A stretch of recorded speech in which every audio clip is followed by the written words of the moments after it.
дар нахустин рӯзи даъвати баҳории ҷавонон ба сафи қувваҳои мусаллаҳи ҷумҳурии Тоҷикистон 250 нафар даъватшаванда ба комиссарияти ҳарбии шаҳри Турсунзода ҳозир шуда, бо ҳисси баланди меҳанпарастӣ барои ҳифзи ватан, эҳтироми меҳнату фаъолияти наслҳои имрӯзаю оянда, таъмини амният ва ҳимояи марзу буми давлат ба сафи қувваҳои мусаллаҳ сафарбар шуданд. иттилоъ дода шуд, ки ҷамоатҳои деҳоти ба номи Ҷурараҳмон ва Пахтаобод нахустин шуда нақшаи даъвати баҳориро ба пуррагӣ иҷро намуданд.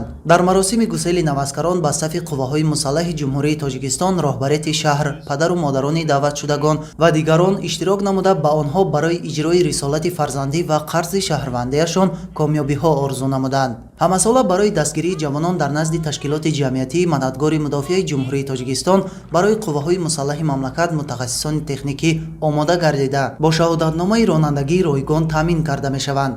дар ин раванд ҷавонони шаҳри Турсунзода низ қабл аз маъракаи сафарбарӣ дар курсҳои омодагии мутахассисони техникӣ иштирок намуда акнун соҳиби ҳуҷҷати ронандагӣ гардиданд. қувваҳои мусаллаҳи ҷумҳурии Тоҷикистон дар пойдории истиқлолият, ҳимояи соҳибихтиёрӣ, таъмини сулҳу субот, ҳифзи амнияти давлат ва ҷомеа қарор дошта такягоҳ ва сипари боэътимоди миллат ба ҳисоб меравад. бояд қайд намуд, ки хизмат ба ватан ва ҳифзи оромию осоиштагии сарзамини муқаддас қарзи шаҳрвандии ҳар як ҷавони баору баномус ба ҳисоб рафта, сафи қувваҳои мусаллаҳ мактаби обутоби сиёсӣ, ҳарбию интизомӣ, ҷасорату матонат, дӯстию рафоқат ва худшиносию меҳанпарастӣ мебошад. маросими сафарбарии даъватшудагон ба хизмати модар ватан дар шаҳри Турсунзода бо баргузории чорабинии фарҳангӣ анҷом ёфт.